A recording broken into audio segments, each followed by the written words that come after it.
नमस्कार, स्वागत है आप सभी का इस वीडियो में। और इस वीडियो के माध्यम से हम आपको बताने वाले हैं, जैसा कि आप सब जानते हो एसबीआई के क्लर्क के एग्जामिनेशंस चल रहे हैं फिलहाल प्री का।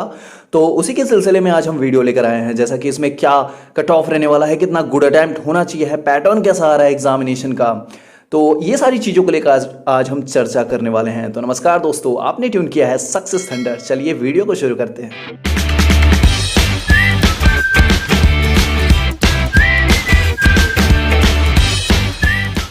Subscribe to our channel by clicking the subscribe button. Click the bell button and enjoy the latest uploads from our channel. तो जैसा कि आप स्क्रीन पे देख पा रहे हो, ये सेल्फ गिवन एग्जाम एनालिसिस है। जी हाँ, मैंने भी एग्जाम को दिया और मैं अपना जो भी अटैम्प्ट मैंने किया, जैसा भी मेरे को समझ में आया और जो कुछ मैं एनालिसिस करा हूँ, उसके आधार पर आप सबको शेयर करने वाला हूँ। तो सीक्वेंस अगर देखें तो इंग्लिश पहले आया मेरे समय में, फिर क्वांट आया, फिर रीजनिंग आया। ठीक है। और पेपर की अगर बात करें डिफ़िकल्टी की, और तो बहुत ज़्यादा डिफ़िकल्ट मेरे को नहीं लगा, इजी टू मॉडरेट था। जी हाँ, इंग्लिश मेरे को इजी लगा था। बहुत सारे जो शिफ्ट थे उसमें इंग्लिश हार्ड भी आ रही है, मतलब हार्ड नहीं, डिफ़िकल्ट एक तो नहीं कहेंगे, लेकिन हाँ मॉडरेट आ रही है कहीं कहीं। लेकिन मेरे शिफ्ट में इंग्लिश ईजी थी और मेरी जो शिफ्ट थी वो 10 जुलाई 4th शिफ्ट थी। ठीक है। तो मेरे समय में इंग्लिश फर्स्ट आया, फिर क्वांट आया और फिर रीजनिंग आया। ठीक है। और सेक्शन की बात करें तो सबसे पहले जो रीजनिंग का सेक्शन है उसमें गुड अटैम्प्ट आपका कितना होना चाहिए, जितना आप करें कितना सेफ अटैम्प्ट आपका होना चाहिए। ठीक है। तो अगर आपने इस समय एसबीआई क्लर्क जूनियर एसोसिएट के 2021 क्लर्क प्री में जो आपका गुड अटैम्प्ट होना चाहिए वो लगभग 26 से 29 के बीच में होना ही चाहिए। अगर आप इससे कम अटैम्प्ट करके आ रहे हो रीजनिंग में तो कहीं ना कहीं आपके लिए मुश्किल हो सकता है। जी हाँ। तो बात करें आगे इंग्लिश की, तो इंग्लिश में लगभग 24 से 27 आपका गुड अटैम्प्ट होना ही चाहिए है। अगर इससे आप कम आए हो तो कहीं ना कहीं आपके लिए मुश्किल हो सकता है। मैं फिलहाल जनरल की बात कर रहा हूँ, मैं किसी कैटेगरी की बात नहीं कर रहा हूँ। एक जनरल मतलब नॉर्मल इतना तो आपको करना ही चाहिए। ठीक है। बात करें न्यूमेरिकल एबिलिटी की, तो इसमें 25 से 28 आपका गुड अटैम्प्ट हो सकता है। 25 से 28 के बीच में अगर आपने अटैम्प्ट किया है तो ये आपके लिए बहुत बेहतरीन होने वाला है। और अगर इससे आपने ज़्यादा कर रखा है तो ये तो आपके लिए प्लस पॉइंट बहुत अच्छा होने वाला है। तो मेरे अटैम्प्ट्स की बात करें तो मेरा जो रीजनिंग में अटैम्प्ट था वो टोटल 35 का था। दैट मीन्स हमने 35 में से 35 क्वेश्चन 100% एक्यूरेसी के साथ कर लिया है। और बात करें अगर इंग्लिश में, तो इंग्लिश में मेरा 27 हो सका था। 3 मैंने नहीं कर पाया क्योंकि मेरे को लग रहा था कि इसमें सस्पिशन है, तो उसे छूने की मेरे को कोई ज़रूरत नहीं पड़ी। जितना हो सके यार एक्यूरेसी पे हमेशा से ध्यान रखो। आपका अगर एक्यूरेसी 100% के नियर अबाउट है तो कहीं ना कहीं आपको एक बोनस पॉइंट भी आपको मिल जाते हैं, ये सब आप जानते भी होंगे। मैथ्स की बात करूँ तो मैथ्स में मेरा 28 अटैम्प्ट रहा। ठीक है। और ओवरऑल अगर देखा जाए, ओवरऑल गुड अटैम्प्ट की बात किया जाए तो ओवरऑल गुड अटैम्प्ट 75 से 84 के बीच में होने वाला है। ये डेफिनेटली मैं बता रहा हूँ, ओवरऑल अगर इससे आपका कम है तो कहीं ना कहीं आपके लिए मुश्किल होगा। ठीक है। अगर बात करूँ मैं अपने अटैम्प्ट की, तो मेरा जो अटैम्प्ट रहा था वो 90 अटैम्प्ट्स थे टोटल। ठीक है। तो कहीं ना कहीं 90 अटैम्प्ट्स थे मेरे, और हो सकता है कहीं एक दो नंबर या एक दो मिस्टेक्स मेरे से हुए हों। मैं 100% नहीं बता सकता हूँ कि 100% एक्यूरेसी मेरी रही हो, और वो जो गलत हो सकते हैं वो कहीं ना कहीं इंग्लिश में भी हो सकते हैं, और किसी सब्जेक्ट में तो मेरे को नहीं लग रहा है कहीं होगा, क्योंकि मैथ्स में और रीजनिंग में तो नहीं होगा। ये तो मेरे कॉन्फिडेंस है, मेरा सेल्फ कॉन्फिडेंस भी है। बात करें कि पेपर का पैटर्न कैसा हुआ था और कैसे चीज़ें पूछी जा रही हैं एग्जाम में, तो ये आपके स्क्रीन के सामने मैं रख चुका हूँ। आप देख सकते हो यार क्या क्या आ रहा है। रीजनिंग में टोटल 3 पजल्स आए हुए थे, जो कि थे रो बेस पजल, बॉक्स पजल और शेड्यूल। शेड्यूल की मंस वीकली जो आता है मंडे से संडे तक का सफलिंग करके बैठाना होता है, बंदे कहीं कहीं जा रहे हैं ऐसा करके। तो ये आया हुआ था। इनइक्वालिटी आई हुई थी एकदम से ओल्ड पैटर्न, कोई भी न्यू पैटर्न मेरे शिफ्ट में देखने को नहीं मिला था। हालांकि अगर बात करूँ कि 10 तारीख के सेकेंड शिफ्ट में एक न्यू पैटर्न भी देखने को मिल गया था रीजनिंग में। ठीक है। रीजनिंग में सॉरी, इंग्लिश में न्यू पैटर्न देखने को मिला था, और वो था रॉन्ग रीअरेंजमेंट करके कुछ आया हुआ था। ठीक है। तो वो एक नया देखने को मिल गया था। बात करें नेक्स्ट की, तो रीजनिंग में अल्फा न्यूमेरिक आया था हमेशा की तरह। सिलॉग से 3 क्वेश्चंस, ऑर्डर रैंकिंग के 1 क्वेश्चन, ब्लड रिलेशन के 1, डायरेक्शन एंड डिस्टेंस के 2, और मिसलेनियस से 5 क्वेश्चंस बन गए थे।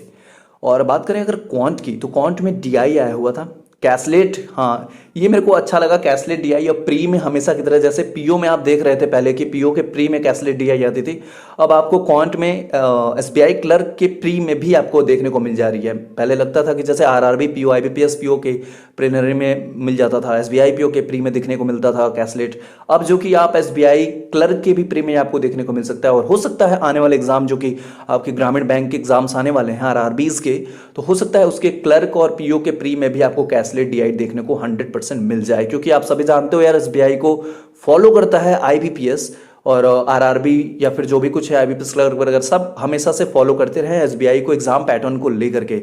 तो आप पहले से ही प्रिपेयर रहना कैसलेट डीआई को लेकर, ठीक है। बाकी टैबुलर डीआई आया हुआ था, सिंप्लीफिकेशन से 6 से 8 क्वेश्चन बने हुए थे और क्वाड्रेटिक से 5 क्वेश्चंस बने हुए थे। एकदम ओल्ड पैटर्न वाला क्वाड्रेटिक था, इक्वेशन वाला याद रखना, इक्वेशन वाला क्वेश्चन पूछा गया था 5, ना कि क्वेश्चन बेस जो आ रहा है आजकल, जो क्वेश्चन पूछे जा रहे हैं उसमें से बताना हो रहा है, ऐसा कुछ नहीं था, ओल्ड पैटर्न था क्वाड्रेटिक का, ठीक है।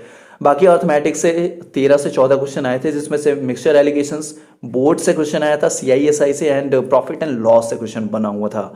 बात करें अगर इंग्लिश की, तो मेरे शिफ्ट में तो इंग्लिश ईजी आई थी। बाकी हमारे दोस्त से, हमारी जो नज़दीकी लोग से बात हुई थी उनसे मैंने कंफर्म करा, तो उनके शिफ्ट में कहीं ना कहीं ईजी टू मॉडरेट इंग्लिश आई हुई थी।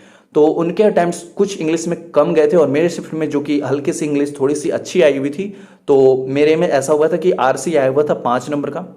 आरसी में से मतलब फिलर्स जो थे वो 5 भरने हुए थे, बाकी ट्रू और फॉल्स बेसिस थे 5, यानी टोटल 10 क्वेश्चन आया हुआ था फ्रॉम आरसी, ठीक है। दूसरा अगर देखा जाए तो रीअरेंजमेंट आया हुआ था 5, एरर डिटेक्शन आया था 5 और क्लोज टेस्ट 5, वर्ड एक्सचेंज आया हुआ था 5, ठीक है। वर्ड एक्सचेंज मतलब कि सफलिंग करके दिए रहते हैं कुछ वर्ड, उन्हीं को एक्सचेंज करके उनके राइट प्लेस पे रख देना होता है, ठीक है। तो ऐसा कुछ करके पैटर्न रहा हुआ था, कुछ इजी टू मॉडरेट कह सकते हैं कहीं ना कहीं, क्योंकि कुछ लोग तो ये भी कह रहे थे कि रीजनिंग में जो पजल थे वो थोड़े से टाइम टेकिंग जरूर थे, लेकिन विद प्रैक्टिस अगर आप यूज टू हो चुके हो पजल के, आपकी प्रैक्टिस बहुत अच्छी हो चुकी है और खासकर अगर आप ऋचा मैम को फॉलो करते हो तो आपको कहीं ना कहीं कोई भी दिक्कत नहीं आने वाली है, वो चाहे पजल से रिलेटेड हो या फिर सेलॉक से रिलेटेड हो। अगर आपने ऋचा मैम की सारी प्लेलिस्ट और सारी पजल्स बना रखे हैं तो यार डेफिनेटली आपके लिए बहुत ही ईजी होने वाला है। बात करें अगर प्रीवियस ईयर की चीज़ों को, क्योंकि आप सभी जानते हो हमेशा से ये रहा है कि जैसे वैकेंसीज जितने रहते हैं उसी के हिसाब से कट ऑफ भी डिसाइड किया जाता है और जितने बच्चे एग्ज़ाम में बैठते हैं उन सभी का एवरेज लेकर के हमेशा से एग्ज़ाम में कट ऑफ डिसाइड किया जाता है। तो पिछले साल जो वैकेंसी थी, अगर हम पिछले साल की वैकेंसीज को देखें तो पिछले साल कहीं ना कहीं अच्छी खासी 7,870 वैकेंसीज थी, लगभग 8,000 के करीब में। और पिछले साल की जो कट ऑफ थी वो 71 गई थी, मैं यूपी की बात कर रहा हूँ, ठीक है। यूपी में 71 कट ऑफ गई हुई थी और पिछले साल की वैकेंसी जो थी 7,870 टोटल वैकेंसी आई हुई थी। और बात करें इस साल की वैकेंसी की, तो इस साल की वैकेंसी कहीं ना कहीं कम लगी मेरे को, काफ़ी कम लगी पिछले साल के मुकाबले। आप सब जानते होंगे कि पिछले साल के मुकाबले इस समय बच्चे काफ़ी सारे कंपटीशन पे आ चुके होंगे। पिछले साल भी बहुत सारे, एक तो कोरोना की वजह से थोड़ा सा डिस्टर्बेंस हुए होंगे स्टूडेंट जो भी होगा, तो इस साल वो भी कमर कस के अपनी बेरोजगारी को दूर करने के लिए कोई भी हर एग्जाम में अप्लाई ज़रूर किए हैं, वो चाहे एसएससी के हो या फिर बैंकिंग के हो। तो कहीं ना कहीं बच्चों की संख्या तो बढ़ी है, लेकिन वैकेंसीज जो हमारे पास है वो डिक्रीज हुए हैं, ना कि इंक्रीज हुए हैं। तो इसी वजह से कहीं ना कहीं एक्सपेक्टेड जो कट ऑफ होगा हमारा, या फाइनल कट ऑफ एक तरह से कहें, वो पिछले साल से थोड़ा सा हल्का सा ज़्यादा होने की पूरी संभावना है। ये मैं 100% एनालिसिस के साथ बता रहा हूँ, जैसा कि हर बार मेरे द्वारा बताया हुआ जो भी कट ऑफ मैं बताता हूँ उसी के नियर अबाउट कहीं ना कहीं कट ऑफ आता है। तो इस बार भी मैं बताऊंगा, तो डेफिनेटली आप आंख बंद करके मान लेना कि अगर उतने अंडर में आप स्कोर कर पाए हो तो आपका डेफिनेटली आप मेंस के लिए प्रिपरेशन स्टार्ट कर सकते हो। अगर आपको अभी भी लग रहा होगा यार कि मेरे अटैम्प्ट अच्छे हुए हैं और मेरी क्यूरेसी अच्छी हुई है, तो प्लीज़ मैं चाहूँगा कि टाइम वेस्ट ना करते हुए आप जल्दी से जल्दी मेंस की प्रिपरेशन स्टार्ट कर दो। और जितना हो सके मेंस में जाओ तो मैथ्स में डीआई पे ध्यान दो, पजल्स पे ध्यान दो, और जो भी कुछ है आप तो सिलेबस जानते ही हो, आपको बताने की ज़रूरत नहीं है क्योंकि आप इंटेलिजेंट बहुत ज़्यादा हो। और हाँ यार, इतने सारे बातों में सबसे पहले तो ये बता दूं, अगर आप चैनल पे पहली बार आए हो यार, कंटेंट अच्छा लगता है, ऋचा मैम की टॉपिक्स अच्छे लगते हैं, स्ट्रैटेजी अच्छी लगती है, उनकी पजल्स अच्छे लगते हैं, तो डेफिनेटली विदाउट सब्सक्राइब किए यहाँ से जाना नहीं यार। मोटिवेशन मिलती है यार अपने को, एक सब्सक्राइब आप करते हो, एक लाइक करते हो, तो that means a lot for us. Okay, we are trying out best. हमें बहुत मोटिवेशन मिलती है अगर आप हमें थोड़ा सा सपोर्ट करते हो तो। चलो वो बात करते हैं यार एक्सपेक्टेड कट ऑफ के ऊपर।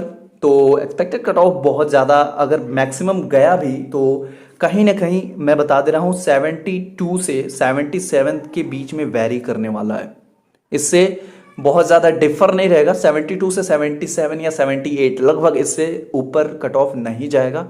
मैं एवरेज की बात कर रहा हूँ और मैं किसी पर्टिकुलर, एक तो मैं लगभग यूपी की बात कर रहा हूँ, यूपी में तो इसी के बीच में, यूपी में लगभग 73-74 के बीच में 73-74 तक ही कट ऑफ जाने वाला है। बाकी तो अदर किसी भी स्टेट्स में मेरे को उतनी आइडिया नहीं है क्योंकि मैं अदर स्टेट्स के बहुत ज़्यादा एनालिसिस नहीं किया है मैंने। फिर भी नॉर्मल मैं बात करूँ जनरली 72 से 77 या 78 मैक्सिमम हो सकता है। इससे ज़्यादा आपको कुछ भी देखने को नहीं मिलने वाला है यार, इससे ज़्यादा कहीं भी आपको कट ऑफ देखने को नहीं मिल सकता। और कहीं ना कहीं ये एकदम से कंफर्म मैं बता रहा हूँ, इससे ऊपर नहीं जाएगा, लिख के ले लो। और जैसा भी एग्ज़ाम का पैटर्न चल रहा है, जैसा भी शिफ्ट का पैटर्न चल रहा है। तो दोस्तों अगर वीडियो लाइक करना बिल्कुल भूलना नहीं, पसंद आए तो ज़रूर से लाइक करना, और चैनल पे पहली बार हो तो kindly subscribe our YouTube channel. और इस तरह के इंटरेस्टिंग और शानदार से टॉपिक्स और इंटरेस्टिंग एग्जाम अबाउट खास करके बैंकिंग के रिलेटेड आपको वीडियोस चाहिए है तो यार नोटिफिकेशन बेल पे भी जरूर से क्लिक करना ताकि हर वीडियो के अपडेट आप तक हमेशा से पहुंचते रहे। तो वीडियो पे आने के लिए आप सभी का धन्यवाद। मिलते हैं फिर से अगले सेशन में ऋचा मैम के साथ, कुछ पजल के धमाकेदार पजल्स के साथ और सिलॉस के कुछ चटपटी क्वेश्चंस के साथ। तब तक के लिए देखते रहिए success thunder. Thanks for watching the video.